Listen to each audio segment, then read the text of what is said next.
नमस्कार, नीलम फॅशन क्रिएशनमध्ये तुम्हा सर्वांचं खूप खूप स्वागत आहे।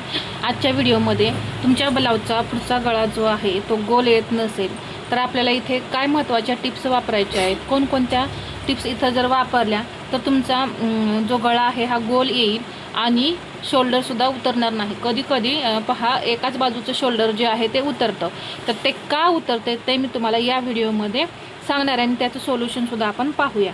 तर इथे मी हे दोन्ही फ्रंट पार्ट तयार करून घेतलेत। तर सर्वात पहिल्यांदा आपल्याला हुक आणि लूप पट्टी जी आहे ती मोजायची आहे। इथे पहा हे दोन्ही पार्ट मी अशा पद्धतीने तयार केलेले आहेत। तर आता इथे हे असे एकमेकावरती ठेवून आपल्या ब्लाऊजची जी पट्टी आहे ती किती इंच आहे हुक लूप पट्टी ती पाहायचे। तर इथे पहा बरोबर क्रॉस पट्टीवरती क्रॉस पट्टी आहे, तर इथे मला 7.5 इंचाची हुक आणि लूप पट्टी तयार ठेवायची। तर ती मी सर्वात पहिल्यांदा ठेवणार आहे, त्यामुळे गळासुद्धा आपला गोल तयार होणार आहे।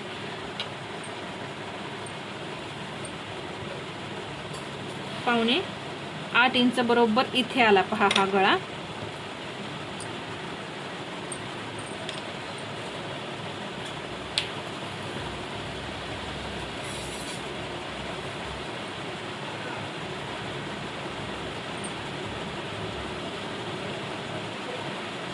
इथे अशी व्यवस्थित ठेवून घेऊ आधी। पहा हे थोडासाच एक पार्ट आपला जास्त आहे आणि बाकी सर्व पार्ट एकदम परफेक्ट आहेत। पहा इथे पाहू शकता, असा हा जर चेक केला तर बरोबर आहे, इथे पार्ट कोणताही कमी जास्त नाही। जर आता शोल्डर एका खांद्याचं का उतरतं हे सांगते। तर हा जो गळा आहे यातला हा गळा एका साईडचा छोटा आणि एका साईडचा मोठा जर झाला तर काय होतं, एक बाजू टाईट राहते आणि एक बाजू लूज राहते। त्यामुळे ज्या साईडची बाजू जी आहे जी लूज राहिली आहे ती बाजू आपली उतरते, त्या बाजूचं शोल्डर जे आहे ते उतरतं। यासाठी इथे पायपिंग करण्याच्या अगोदर तुम्ही हा गळा जो आहे तो चेक करायचा आहे। तर मी इथून 7.5 इंच पहा बरोबर इथे हुक पट्टीचं मार्किंग करून घेतलेलं आहे आणि गळा आपला 6 इंच आहे, तर 6.5 इंच आपला इथं तयार होणार आहे। तर पहा इथे बरोबर असा हा 6.5 इंच तयार होईल। इथून सुद्धा मी परफेक्ट 7.5 इंचावरती इथे हे मार्किंग करून घेतलं। अशा पद्धतीने तुम्ही दोन्ही साईडला मार्किंग करून घ्यायचं। मार्किंग करून घेतल्यानंतर आता हा गळा जो आहे तो ड्रॉ करायचा आहे। एकदम गोल आकार असा देऊन घ्यायचा पहा। तर तो कुठेपर्यंत द्यायचा, फक्त इथूनच द्यायचा, इकडे वरती आपल्याला आकार तयार करायचा नाही, फक्त हा जो आकार आहे तो तयार करायचा आहे कटोरी पुरताच, नाहीतर शोल्डर उतरणार आहे। कारण जर तुम्ही असं हे कट करत नेलं तर गळ्याची रुंदी सुद्धा वाढते, त्यामुळे इथे आपल्याला फक्त कटोरी पुरता हा आकार जो आहे तो गोल द्यायचा। इथे मी दिला, परत दुसऱ्या बाजूला सुद्धा त्याच पद्धतीने गोल असा हा आकार देऊन घ्यायचा आहे। कारण हा आकार पहा खूप आतल्या आत असा आहे आणि हा मी असा पसरट दिलाय। तर इथूनच मी आधी शिलाई देऊन घेणार, आधी शिलाई द्यायची आणि नंतर मग हा गळा कट करायचा। ठीक आहे, इथं पहा मी शिलाई दिली आणि हा गळा जो आहे तो फक्त या कटोरी पुरताच कट करायचा आहे। या पद्धतीने पहा गळ्याला कसा गोल असा आकार आलेला आहे। याच पद्धतीने दुसरा सुद्धा पार्ट मी तयार करून घेणार आहे।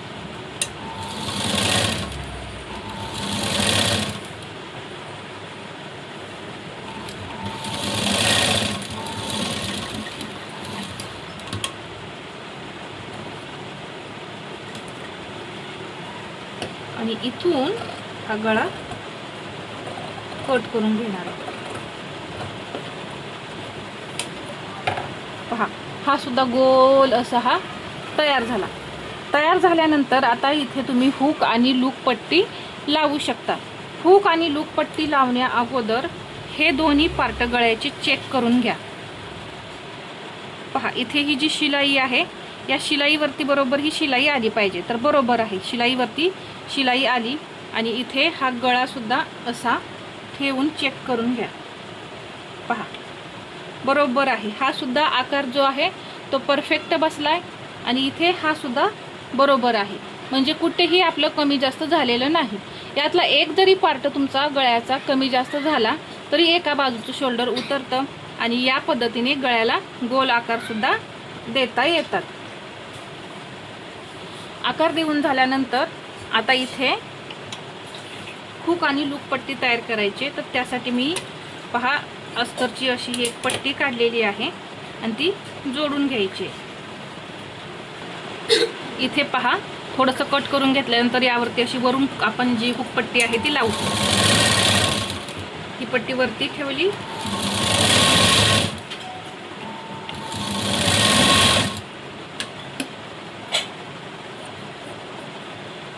इथे हे थोडं एक्स्ट्रा ठेवलं दुमडण्यासाठी. हे असं आतमध्ये फोल्ड करायचं.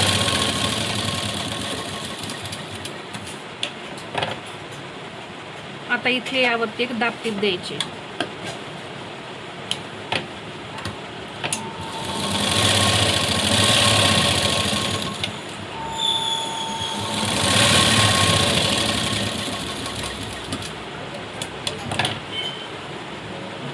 इथून अशी एकदा दुमडायची आणि परत अजून एकदा ही अशी दुमडायची.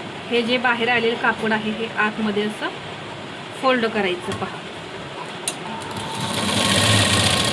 आणि एकसारखी दुमडायची.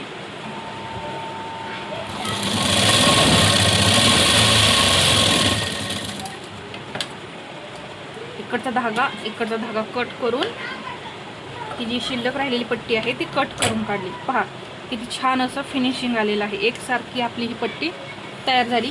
दुसरी पट्टी तयार करण्यासाठी जी आपण आता लूप पट्टी तयार करणार आहे ती तयार करण्यासाठी अस्तरची एक पट्टी आणि मेन फॅब्रिक असं आपल्याला दोन्ही कपडे लागणार आहेत. दोन्हीची मिळून आपल्याला लूप पट्टी तयार करायची असते. तर पहा मी इथे एक शिलाई देऊन घेते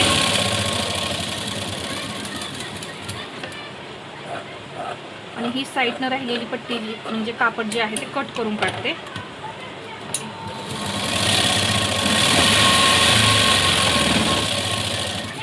जवळपास ही 2 इंचाची पट्टी ठेवायची. राहिलेले कापड हे मी कट करून काढलं. आता हे एका बाजूने अशी अर्धा इंच फोल्ड करणार आहे.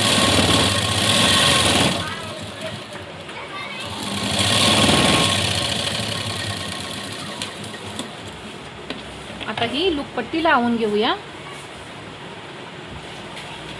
इथे थोडा कपडा एक्स्ट्रा ठेवून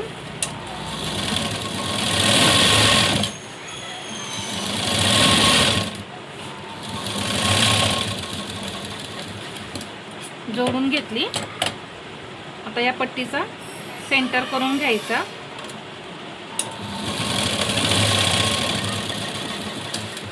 इथे शिलाई देऊन घ्यायची. हे कपडा कट करायचा एक्स्ट्रावाला. परत हे अशी वरती फोल्ड करायची आणि इथून एकदम कडेला एक टिप द्यायची. आता इथे आपण हातावरची लूक करणार आहे त्यामुळे एकदम कडेला टिप देणार आहे.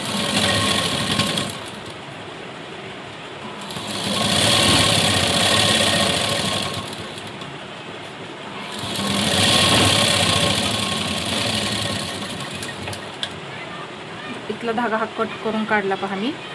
इथे सुद्धा हे बरोबर असं कट करून काढायचं. कट करून झाल्यानंतर आता हे पार्ट दोन्ही असे एकमेकावरती ठेवायचे. इथे पहा हा थोडा पार्ट असा मी आतमध्ये घातला. हे पहा गळ्याला आपल्या गोल सुद्धा आकार आलाय. हुकलूक पट्टी सुद्धा कमी जास्त झालेली नाही, एकसारखी झाली आहे.